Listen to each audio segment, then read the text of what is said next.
తెలంగాణలో రాజకీయాలు ఆసక్తికరంగా మారుతున్నాయి. ఇటీవలే బీఆర్ఎస్ నుండి కాంగ్రెస్ పార్టీలో చేరిన గద్వాల ఎమ్మెల్యే బండ్ల కృష్ణమోహన్ రెడ్డి మనసును మార్చుకున్నారు. తిరిగి సొంత గూటికి చేరుతున్నట్లు ప్రకటించారు. అసెంబ్లీలో బీఆర్ఎస్ వర్కింగ్ ప్రెసిడెంట్ని కలిసి గులాబీ పార్టీలోనే కొనసాగుతానని చెప్పాడని పెద్ద ఎత్తున వార్తలు వినవస్తున్నాయి. ఇప్పుడు ఆయనతో పాటు మరికొందరు తిరిగి బీఆర్ఎస్కు వస్తారన్న ప్రచారం కూడా ఉధృతంగా సాగుతోంది. మరి తెలంగాణలో అయారాం గయారాములపై ప్రత్యేక కథనం ఇప్పుడు చూద్దాం.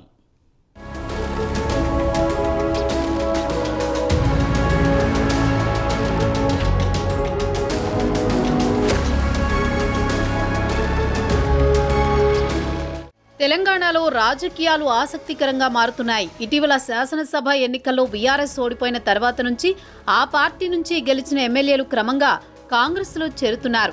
గులాబీ బాస్కు షాకుల మీద షాకులు ఇస్తున్నారు. ఒకవైపు ఎమ్మెల్యేలు క్యూ కడుతుంటే మరోవైపు ఎమ్మెల్సీలు కూడా కాంగ్రెస్ కండువా కప్పుకుంటున్నారు. ఇక కేసీఆర్కు అటు కేటీఆర్కు కంటి మీద కునుకు లేకుండా చేస్తున్నారు.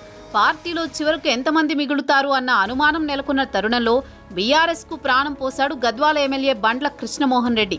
మంగళవారం నాడు అసెంబ్లీలో బీఆర్ఎస్ వర్కింగ్ ప్రెసిడెంట్ కేటీఆర్ను కలిసి తాను బీఆర్ఎస్ ఎమ్మెల్యేగా కొనసాగుతానని స్పష్టం చేశారు.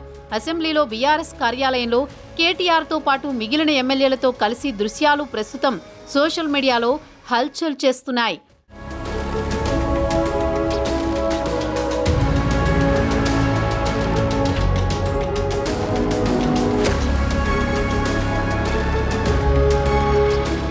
తాజా పరిణామంతో తెలంగాణ ముఖ్యమంత్రి రేవంత్ రెడ్డితో పాటు ఎక్సైజ్ మంత్రి జూపల్లి కృష్ణారావుకు భారీ షాక్ తగిలింది. ఇటీవలే బీఆర్ఎస్ నుంచి కాంగ్రెస్లో చేరిన గద్వాల ఎమ్మెల్యే బండ్ల కృష్ణమోహన్ రెడ్డి మనసు మార్చుకున్నారు. ఈ నెల 6వ తేదీన ఎమ్మెల్యే బండ్ల కృష్ణమోహన్ రెడ్డి సీఎం రేవంత్ రెడ్డి సమక్షంలో కాంగ్రెస్ కండువా కప్పుకున్న సంగతి తెలిసిందే. ఈ కార్యక్రమంలో మంత్రి జూపల్లి కృష్ణారావు, నాగర్ కర్నూలు ఎంపీ మల్లు రవి పాల్గొన్నారు. అయితే ఎమ్మెల్యే కృష్ణమోహన్ రెడ్డి కాంగ్రెస్ పార్టీలో చేరడానికి ప్రధాన కారణం జూపల్లి కృష్ణారావు అన్న వార్తలు వినవచ్చాయి.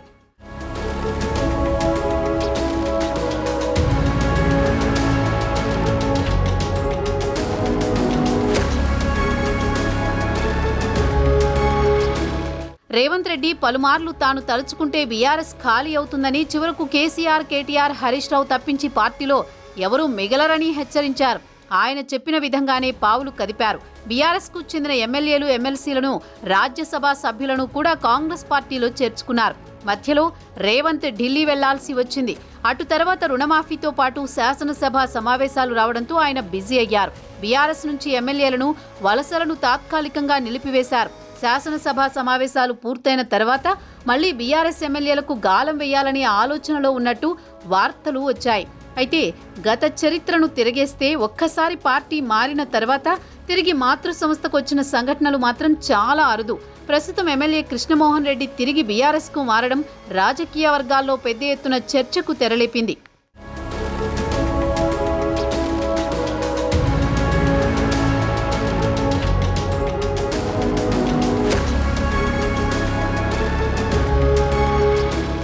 ఒకవైపు బీఆర్ఎస్ను కాపాడుకోవాలని, బీఆర్ఎస్కు ప్రధాన ప్రతిపక్ష హోదా కూడా లేకుండా చేస్తామని కాంగ్రెస్ నేతలు దానం నాగేందర్ లాంటి వారు ఇటీవలే సవాళ్ల మీద సవాళ్లు విసిరారు. తాజాగా అనూహ్యంగా బండ్ల వెనక్కి రావడం, బీఆర్ఎస్లో చేరడం వంటివి ఆశ్చర్యం కలిగిస్తోంది. బీఆర్ఎస్ ఎమ్మెల్యేలు వరుసగా కాంగ్రెస్లోకి క్యూ కడుతున్న సమయంలో కాంగ్రెస్ నుంచి బ్యాక్ టు బీఆర్ఎస్ అని గద్వాల ఎమ్మెల్యే ఆ పార్టీలో చేరారు. దీంతో బీఆర్ఎస్ ఘర్ వాప్సీ మొదలుపెట్టిందని విశ్లేషకులు అంటున్నారు. బీఆర్ఎస్ ఎల్పీని కాంగ్రెస్లో విలీనం చేయాలని సీఎం రేవంత్ రెడ్డి వ్యూహాలు పన్నుతున్న తరుణంలో ఓ ఎమ్మెల్యే చేజారిపోవడం కాంగ్రెస్కు గట్టి ఎదురుదెబ్బే అంటున్నారు రాజకీయ విశ్లేషకులు.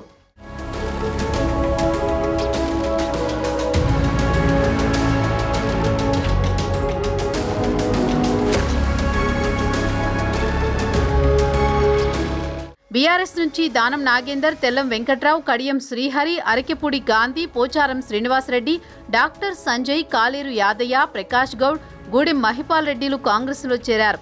ఇంకొంతమంది బీఆర్ఎస్ ఎమ్మెల్యేలు కాంగ్రెస్లో చేరనున్నారనే ప్రచారం జరుగుతున్న సమయంలో గద్వాల ఎమ్మెల్యే కృష్ణమోహన్ రెడ్డి తిరిగి బీఆర్ఎస్లో చేరడం కాంగ్రెస్కు ఎదురుదెబ్బే. స్థానిక కాంగ్రెస్ నేతలతో కృష్ణమోహన్ రెడ్డికి మధ్య మనస్పర్ధలే ఆయన యూటర్న్ తీసుకోవడానికి కారణమని టాక్ వినిపిస్తోంది.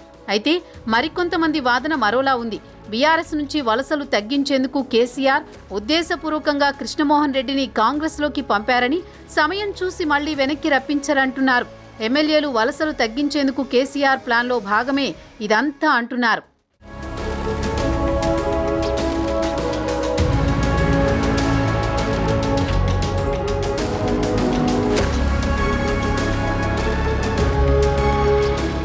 ఇవన్నీ పక్కన పెడితే బీఆర్ఎస్ నుంచి కాంగ్రెస్లోకి వెళ్లిన వారు ఏదో ఆశించి వెళుతున్నారు. ముఖ్యంగా మంత్రి పదవులు లేక ఇతర పదవులు ఆశించి వెళుతున్నారన్న ప్రచారం జరుగుతోంది. అయితే కాంగ్రెస్లో మంత్రి పదవులు లేదా ఇతర పదవులు ఇవ్వాలంటే అధిష్టానం నుంచి ఆమోదం లభిస్తేనే తప్ప అంత తేలికగా లభించే అవకాశాలు లేవు. తాజాగా రేవంత్ రెడ్డి మంత్రివర్గ విస్తరణలో పాటు టీపీసీసీ కొత్త అధ్యక్షుడి నియామకం కోసం ఢిల్లీ చుట్టూ చక్కర్లు కొట్టినా ఫలితం దక్కలేదు. తాజాగా వెళ్లిన వారు తమకు పదవులు కావాలంటే వెయిటింగ్ లిస్టులో నిలబడాల్సిందే. ఓపికగా ఎదురు చూస్తే తప్ప ఫలితం దక్కే అవకాశం లేదు. మరి కాంగ్రెస్ నుంచి తిరిగి బీఆర్ఎస్కు వెళుతున్న వారిని రేవంత్ రెడ్డి ఎలా నిలువరిస్తారో వేచి చూడాల్సిందే. మొత్తానికి తాజా పరిణామంతో గులాబీ బాస్ మాత్రం యమ ఖుషీగా ఉన్నారనేది మాత్రం వాస్తవం.